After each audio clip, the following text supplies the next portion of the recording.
અમે લોકો આજે જે ભેગા થયા છીએ એનો મુખ્ય ઉદ્દેશ એક જ છે કે હાઈકોર્ટે અમને ચુકાદો આપ્યો છે કે વર્કરને 24,800 અને હેલ્પરને 20,300 આ ચુકાદો આપ્યા છતાં સરકારે આજ દી સુધી અમલ નથી આપ્યો। તો સરકારને અમારા આ પગાર ચુકાદો આપવા માટે, અમારો પગાર વધારો દેવા માટે શું વાંધો છે એ જ અમને ખબર પડતી નથી। આ બહેનો છે હવે થાકી છે અને સરકારી દરેક પ્રોગ્રામની અંદર અમે જો એમને સફળ બનાવવા માટે પ્રયત્ન કરતો હોય તો આ બહેનોની એટલી નાની એવી માંગ છે એ પૂરી કરવામાં એમને શું વાંધો છે। એમને જે જોતું હોય ફટફટ પાસ થઈ જાય છે। તો આ તો હાઈકોર્ટે ચુકાદો આપ્યો છે, તો શું હાઈકોર્ટનો ચુકાદો એ સરકાર માટે કોઈ માન્ય નથી રાખતો? તો આ સરકાર શું હાઈકોર્ટ ચુકાદા કરતાં પણ વધારે છે? વિધાનસભાની અંદર ખરડો પાસ કરી અને ફટાફટ અમને રકમ પાસ કરી, અમે કોઈ અમારો હક માંગીએ, અમે કોઈ ભીખ નથી માંગતા, અમે કામ કરીએ અને પૈસા માંગીએ। તમે બેઠા બેઠા ખુરશી ઉપર જો લાખો પગાર માંગતા હોય તો અમે તો કામ કરીને ગામડાના પાયાના કામ કરીએ તો અમે એટલો તો પૈસા માંગશું, અને જો અમને એટલું આપવામાં નહીં આવે તો અમે ચૂંટણીનો બહિષ્કાર કરશું અને આગામી એવા પ્રોગ્રામ કરીશું ને કે સરકાર છે એની પોતાની ખુરશી સંભાળવી મુશ્કેલ પડી જશે।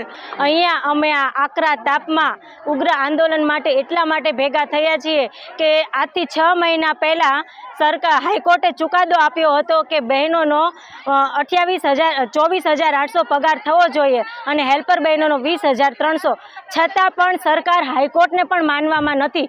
શું સરકાર હાઈકોર્ટ કરતાં પણ મોટી છે?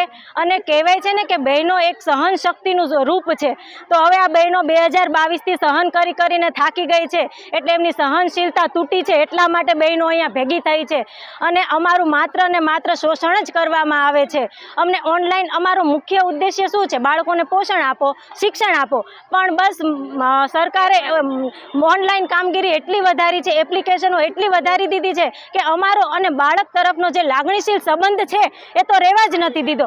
અને એમાં એવીટી એપ્લિકેશન આવી છે, અમે બાળકોને હાથ નહોતા ઉપાડતા, ખીજાતા નહોતા, એના બદલે અમારે બાળકોને મારવા પડે છે। સરકાર અમને બાળકોને મારવા માટે મજબૂર કરી રહી છે। નાના બાળકો છે જે ખાલી સ્લેટ લઈને આવતા હોય, અમારે ત્યાંથી એ પાયાનું જ્ઞાન, ગુણોનું સિંચન કરીને જતા હોય છે, એ બાળકોને શું ખબર પડે કેવી રીતે બેસવું, કેવી રીતે માથામાં હેડ કાઉન્ટ થાય, એવી એપ્લિકેશનો અઘરી આપીને બિચારા બાળકો ઉપર અમારો ગુસ્સો ઉતારી રહ્યા છે। એટલે સરકારને માત્ર ને માત્ર એટલું જ વિનંતી છે કે અમારું જો કામ કરાવવું હોય તો કામ પ્રમાણે અમને વેતન આપો, અને અમે સરકાર પાસે ભીખ નથી માગી રહ્યા, અમે અમારા કામનું વળતર માગીએ છીએ, મહેનતાણું માગીએ છીએ। જો સરકાર ખુરશી ઉપર બેઠી હોય તો અમે બેસાડી છે, સરકાર અમારા થકી ચાલે છે, તો હવે સરકાર એ પણ જોઈ લે, એમને નીચે ઉતારતા પણ વાર નહીં લાગે સરકારોને। અમે નાના ભૂલકાઓને આંગળીએ પકડીને અમે બાળ મંદિર સુધી લાવી છીએ। અમે અમારું કોઈ ઘરનું કામ પૂરું કરી નથી શકતા, અમે બાળકો ઉપર ધ્યાન દેવી છીએ સતત, તો સરકાર શ્રી અમારી પર કેમ નથી ધ્યાન દેતી? અમારી ઉપર ધ્યાન દેવો, અમારું ઉદ્ધાર કરો। અમે આટલી કામગીરી કરી છે અને અમે વર્કર બેન જોડે પણ કામ કરીએ છીએ। અમે બધું જ તમામ આંગણવાડીનું જે કામ કરીએ છીએ એ અમે મુદ્દાસર કરવી છીએ અને બરોબર કરવી છીએ। તો સરકાર શ્રી અમારી સામું જુઓ, અને અમને ઓછા પગારમાં પોસાય જ નહીં। 5,500 એટલે કહીને અત્યારે મામૂલી માણસો દાળીએ જાય છે તો એમને 300 રૂપિયા રોજ મળે છે, તો અમારા 9,000 નથી થતા પૂરા, તો તમે 5,500માં અમારું શું થાય?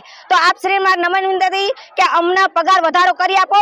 અને બીજું કે આમાં ઘણી બહેનો 25 વર્ષથી નોકરી કરે છે, છતાં એ ગ્રેજ્યુએટ હોવા છતાં તમે એનો ઉંમરનો બાદ બતાવો છો, તો અમને તમે બઢતી ક્યારે આપો? અમને બઢતી આપો। અમારા બહેનો છૂટા થતા હોય તો અમને એની પાછળ લો, તમે બીજી ભરતી કરો, અમને કોઈ વાંધો નથી, પણ જે જગ્યાએ અમારી બહેનો છૂટા થતા અહીંયા અમને લો, તો અમને સંતોષ થાય કે ના, અમે જે કામગીરી કરી એનો અમને અનુભવ થયો અને અમને સંતોષ થયો। જો તમે અમારા અનુભવનું કાંઈ ન કરતા હોય તો અમારે નોકરી શા માટે કરવાની? એટલા માટે અમે હડતાલ ઉપર ઉતરે છે, ને અમે એક નહીં, અમારી બધી બહેનો હડતાલ ઉપર ઉતરી છે। જ્યાં સુધી તમે અમારું કંઈ નક્કી નહીં કરો ત્યાં સુધી અમે હડતાલ ઉપર રહીશું। બોલો જય હિન્દ।